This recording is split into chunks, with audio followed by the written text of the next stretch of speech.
Life: How to Retire in Paradise on a Shoestring Budget.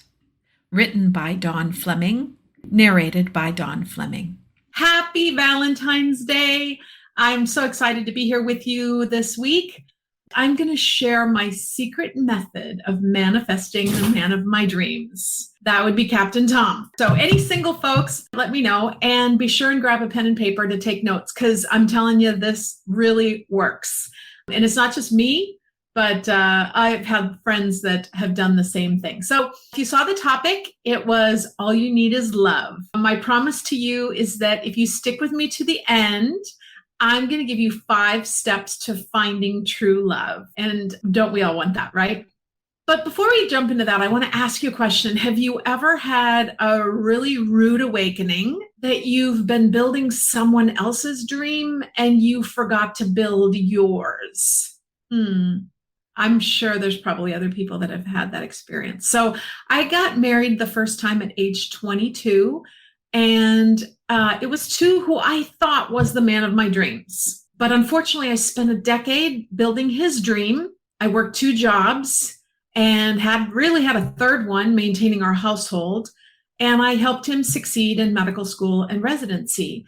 And then I found myself single really for the first time in my life at age 31. And it was after a divorce that I didn't want. Wasn't my choice. And so I had decided at that point it was my turn. I elected to make a career change. I went to law school, and that's our social conditioning, right? Have a life challenge, go back to school. Not always the best choice. It's what I did. A lot of times that's what people do. But for the next 10 years, I really had to learn how to live single. And you guys know I'm kind of a book nerd, right? So of course I bought a book that was Learn How to Be Single, or The Art of Living Single, something like that. I can't remember the name of the book. But I literally had to read a book on how to be single, because I moved out of my parents' house in with my first husband in college, and I never had been on my own as an adult. So in the book, it talks about practicing doing things like going to movies by yourself, going to restaurants by yourself, which I don't think I'd ever done that, really. I mean, I'd never been to a restaurant by myself, or a movie probably. And so I, of course, good student, I followed the directions. And it was really awkward at first, but the more I did it, the easier it got. And being alone wasn't really a problem for me, because I had a husband that worked 100 hours a week anyway. So I was by myself a lot, and I was an only child till I was 9. So I was really good at entertaining myself and being alone. But as I mentioned, I as an adult, I always had a mate, even if you worked 100 hours a week. So I didn't have a big support network when we moved from Minnesota to California. I hadn't really invested in having a community around me, and I paid the price for it dearly, almost with my life. And I made the effort to change that in that period that I was single. And so I grew a pretty large circle of like-minded friends that really increased exponentially when I got into the network marketing industry. Eventually, I did start dating, and actually I could write a really funny book about all the dating horror stories, but I won't go into that here on Valentine's Day. But let's just say I kissed a lot of frogs in a pretty futile attempt to find my prince. Ultimately, I did give up, and I had really decided being single was just fine with me. I had really created a pretty happy life, aside from the fact that I was practicing law and wasn't really that thrilled with my profession. But, I had a nice house, I had a nice car, I had nice friends. I was doing fine. Was actually having a pretty good time with a lot of my single girlfriends back then. So I decided, it's way too much work. I was tired of the Match.com dates from hell, and that whole vibe of really trying hard. So I said, you know what? I'm just going to give up. Maybe I just wasn't meant to. I had my heart shattered to a million pieces. Maybe I just I'm not ever going to meet anyone else. Like that was it, and that's okay. So, but just before I decided to surrender and give up on that whole scene, I did this kind of silly little exercise that I had read about in a self-help book. And the book actually was really great. I recommended it to many people through the years, but it was actually on, it had a lot on toxic relationships. Like, if you see this, run. So it was really helpful to me because, like I said, I didn't really have a lot of experience dating. But what the book, in the back of the book, there was an exercise, and it said, and this was actually one of my first manifestations. I had manifested a few other things, but this was really kind of a big one, right? And it said to write down all the characteristics of my perfect mate. So, in short, what I came to realize later was I placed an order with the universe on what I wanted. And the list was actually really long and really detailed. And it said, write the physical description. What color hair do they have? What color eye care? What's their weight? What's their height? What kind of body physique do they have? Then it went into their values and religious preferences and educational level and desire for learning, social activities. It was really a super detailed list that I made. You get the idea, right? The idea was it needed to be very specific. And so I did take the time to do that. And then the instructions for this exercise were, after making the list, fold up the piece of paper, put it in your wallet, and forget about it. And I did.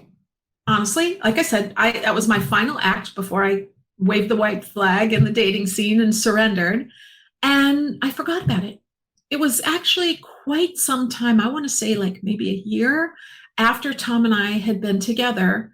I was either looking for something in my wallet or I was cleaning it out or something, and I came across the list. And I was astonished, absolutely astonished, to read over it and discover that my man had been delivered exactly as ordered. And the amazing part of this story is that this experience isn't just unique to me. As I say, over the years, I've recommended the book and exercise to many other people. And I'll put a link to it in the comments after this video is over. If you guys, especially if you single folks want to get that, I hope it's single folks, right? Hopefully. But one of my friends, Amy, that I was friends with for many years and still connected to, actually did the same exact exercise that I did. She got the book, she did the exercise, and I'm telling you, she married her perfect mate 6 months later. And that was close to 20 years ago. It's really astounding. And there have been others too. But there's a catch, of course, and that is you must make room. In my case, 3 months after Tom and I met, I ended up having major surgery. And my parents, I was living in Southern California at the time. My parents came to stay with me from Tucson, Arizona, but they left the day after I got out of the hospital because my mom was still working and she had taken time off before my surgery, cleaned my house while I was gone and all that, but I was on my own. And Tom and I, like I said, we were really just friends then. Our relationship really hadn't blossomed yet. But he came to visit me in the hospital and he asked me, who's going to take care of you, Dawn? And I could barely make it to the bathroom alone. And I said, no one. And he stepped up, either cooked me dinner or brought me food, takeout food, and really whatever else I needed, went to the grocery store for me. I mean, he was an angel when I really needed it. And Tom was living on his boat at the time, but he was staying with me for about 4 or 5 nights a week. And his dad had passed away. He was kind of tending to his mom, having dinner with her. And he would bring his things, his clothes and toiletries and whatnot, in a backpack. And after about a week of him, going back and forth and all that, I invited him to use the dresser that was on his side of the bed.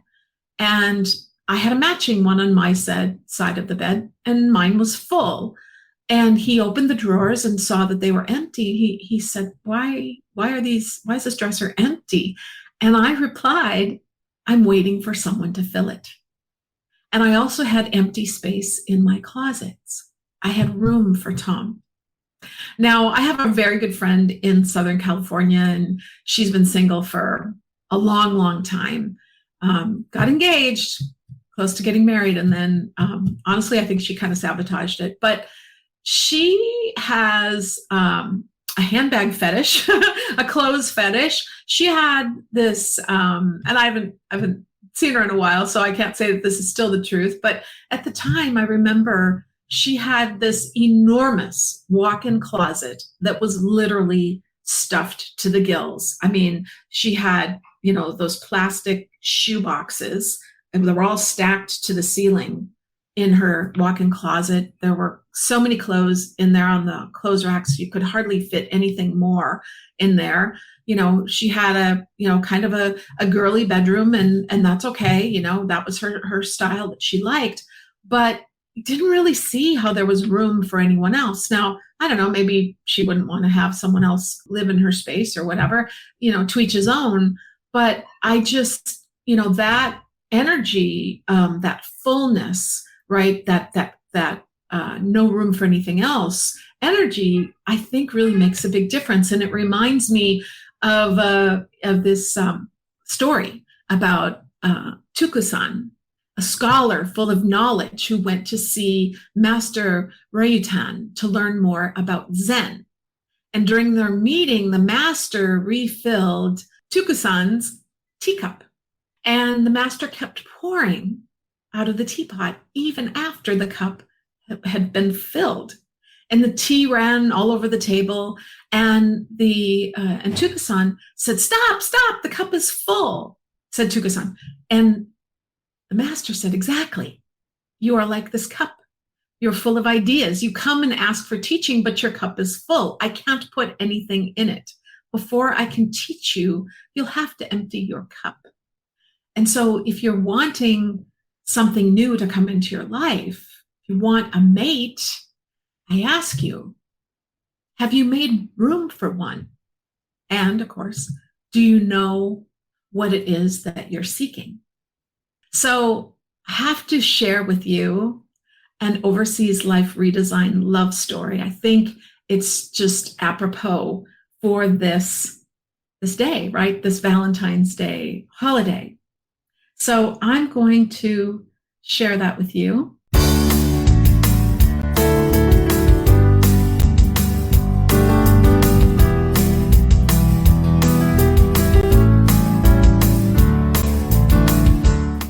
I discovered this beautiful island 6 years ago, and when I got off the ferry, I said I want to live here for the rest of my life. It just took me a while to get here.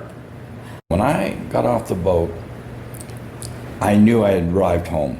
It was an incredible experience.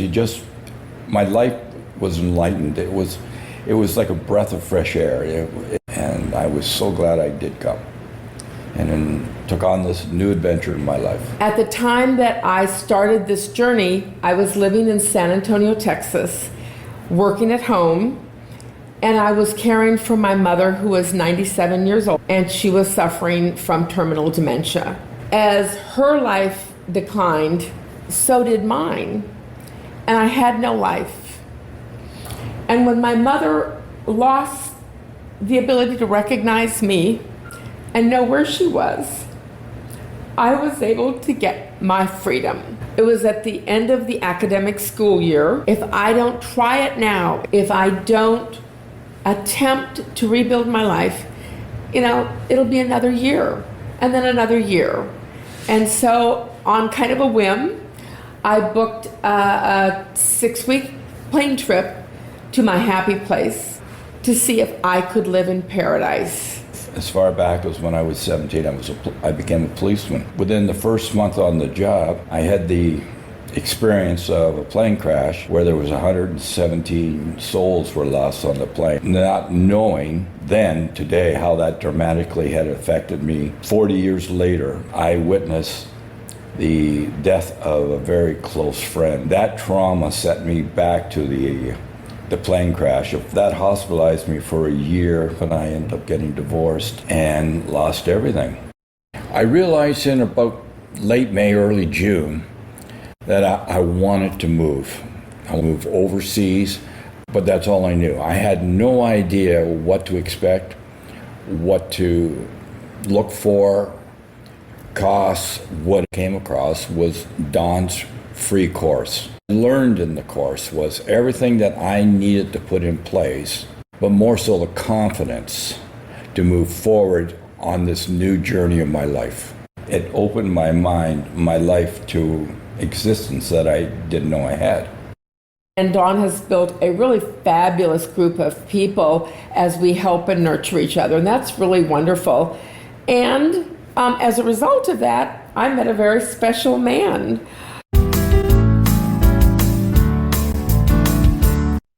Okay, well, that is quite a love story because there's a wedding that's taking place. I just got a text today. It's finalized 3:00 on February 25th. Paul and Diane will be getting married on the beach here on the Caribbean side of the island, and Tom and I will be their witnesses. We'll be back in a moment.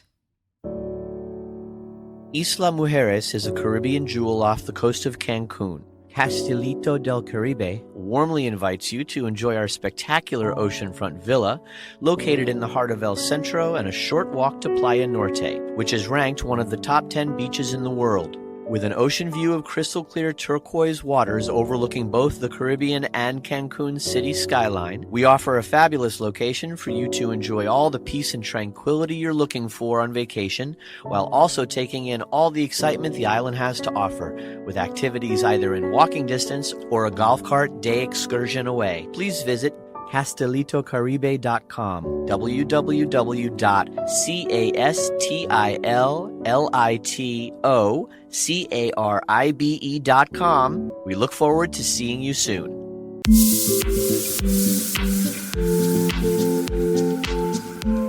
Is it time to go? Are you starving for adventure and new experiences? Ready to lower your living costs and upgrade your quality of life? Do you long for the freedom to live anywhere with the economic satisfaction of earning in paradise? Imagine waking up in paradise every day saying, "Pinch me, is this real?" You can live a happier, healthier, and more joyful life. Don't know where to start?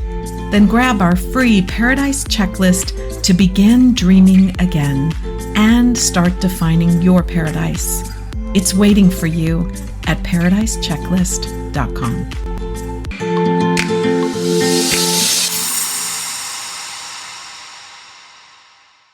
Welcome back to the Overseas Life Redesign podcast. Thank you so much for being here, and we invite you to subscribe if you like what you hear.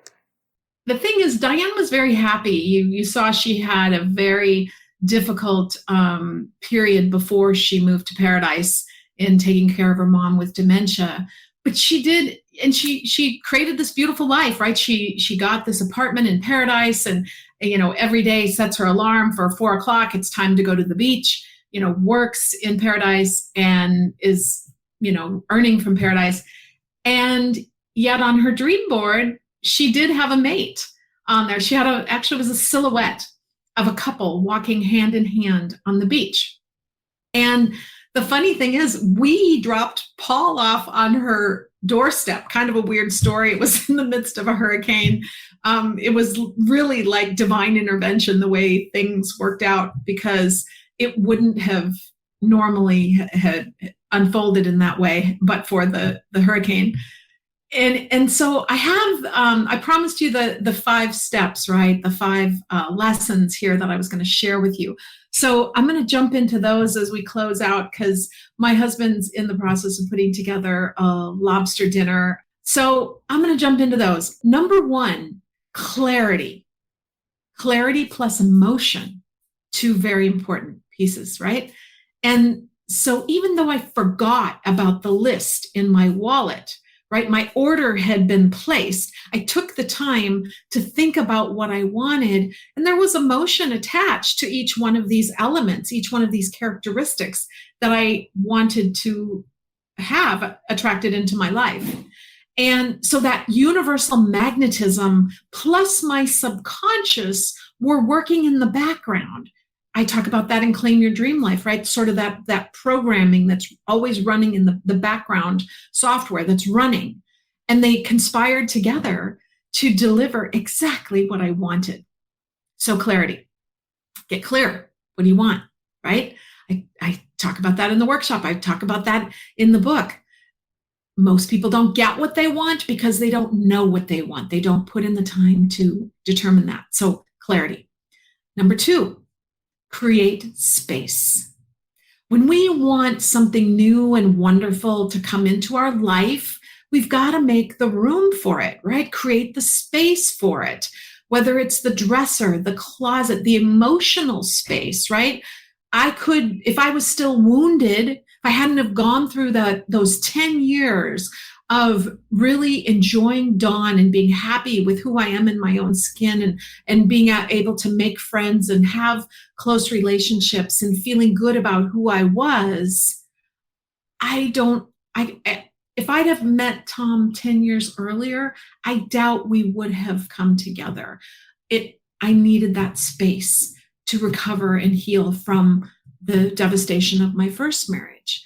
And Diane had a spare bedroom for Paul. That's why he got dumped on her doorstep. Had she not had her guest bedroom, things might have turned out differently, right? So that's create space, make space for what it is that you want, is number 2. Number 3, become whole. Become whole, love, and be happy with yourself first. What a lot of people don't realize is no one can ever make you happy. You must do that alone first. You have to take responsibility for your own happiness. Don't put that burden on a mate. Don't put that on them. It's not fair to them, and it won't be a healthy relationship if that's the case. That's how you attract a mate, not desperation. It's just like sales. We used to teach this in network marketing. We used to joke about the guys. Our first company was a lot of young guys from LA that would wear these suits. They didn't look like they belonged in suits, and they would dress up in their suits and they would take their sales tools, sales literature to the mall. And we used to joke they looked like they had shark fins on their back, and they would go cruising through the malls, prospecting, looking for people. And it's desperation, right? You could smell it a mile away, and it's not attractive, right? And it's whether it's in business, in sales, or if it's in personal relationships, the come on lines at the bar. I mean, it's just icky, right? So, and in the case of Tom and I, both of us were complete. Neither one of us needed the other people. And the same is true with Diane and Paul. None of us were desperately trying to find a mate. So sometimes I gave you the key, right? I surrendered. I waved the flag. I got tired of the dating, the dates from hell. And that is inevitably what, made it attractive, made the mate attractive. Number 4, friends first. And this is kind of funny. When Tom and I went on our first date, I didn't know what it was a date, really. He just took me sailing. And he asked me, he said, what kind of beer do you like? And I said, well, I really like Pacifico. So when I showed up for that sailing trip, guess what? He had ice cold Pacifico. In fact, he broke his own rule because in California, here we can get it in cans. In California, they only sold Pacifico in bottles. There's no glass allowed on our boats. Usually there was no glass allowed on Tom's first boat, or the boat he had when I met him. And there's no glass allowed on our boat. He bought glass bottles. And then it was a couple months had gone past, and we went out sailing again. And actually, I think it was the second trip. Maybe it was the first one. I don't know. But I was telling him these dating stories from hell. I told Tom things I would never say on a date if I would have thought it was a date, but it wasn't. It was just a sailing trip with a friend. And when I went back the second time, a couple months later, to go out sailing with him again, guess what? He had Pacifico. I didn't tell him. I didn't remind him. He remembered. So guys, there's a clue there first, right? So number 4 is friends first. I really highly recommend that. Number 5, don't judge a book by its cover, but do look for clues to character. In this instance, it was funny. I was practicing law at the time. I owned my own home. I had my cute little sports car. I was looking pretty hot, right? And my dad, at first, didn't care for Tom. He's like, oh, he lives on an old boat. He drives an old car. Dad, oh, he's not good enough for you, that sort of thing. And later on, after he got to know Tom better, he said, Don, I was wrong about Tom. Tom's really a great guy. I said, yeah, I know that, Dad. I didn't buy it, right? It's just the superficial things. But, he didn't owe anybody any money. He had been recovering from a business failure, and, he had a great job, and he was doing fine. But, that wasn't, to my dad, oh, that wasn't good enough. But here's the thing. These are the clues. He treated his mom well. Every week he went to see her for dinner. He had dinner with his mom after his dad. He did that for years after his father passed. He made sure his mom was taken care of. And I found that that's a clue. How a man treats his mother can be very indicative. Number 2, he owned his own tux. You probably think this one's funny, but I thought that was important. Like, he owned his own tux. He was of good breeding, right? And he had his own silver. He lived on the sailboat, but he had this wooden case of silverware, right? Flatware. So he had a tux and silverware. So I knew he was of good breeding, right? I told you about the favorite beer, but the other thing was the selfless caring after my surgery. He didn't have to take care of me. I mean, I had a hysterectomy. There was no sex involved for a very long time, right?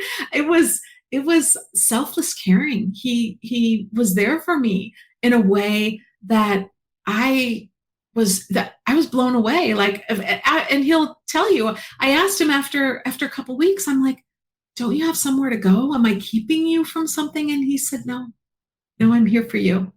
And that was pretty cool. So there are a lot of diamonds in the rough, and a lot of times, especially back then, I mean, that was 20 years ago, and we can get caught up in the superficial and, how do they look? And, I think you'll agree with me that the older we get, right, it's more about character. It's more about the beauty that's on the inside and less about what you see on the outside, because that's not the soul of a person, right? The soul is who they are on the inside, but that comes out and we can see that. So those are my 5 tips for you. I hope you enjoyed it. It's right about 30 minutes. We're coming down to the end here. So I'm going to close it out. I appreciate you all so much. My heart is so full of love this Valentine's Day. I just got back from visiting my mom, celebrating her 80th birthday. She had about 60 friends at her birthday party. She was so overwhelmed with the love, and we surprised her with my 2 brothers being there. She didn't know they were coming. That just filled my heart, that we were able to all be together there for her birthday. So it's been an amazing week, and I send you all lots of love. Thanks, everybody. This has been Claim Your Dream Life, How to Retire in Paradise on a Shoestring Budget, written by Dawn Fleming, narrated by Dawn Fleming. All rights reserved to Dawn Fleming.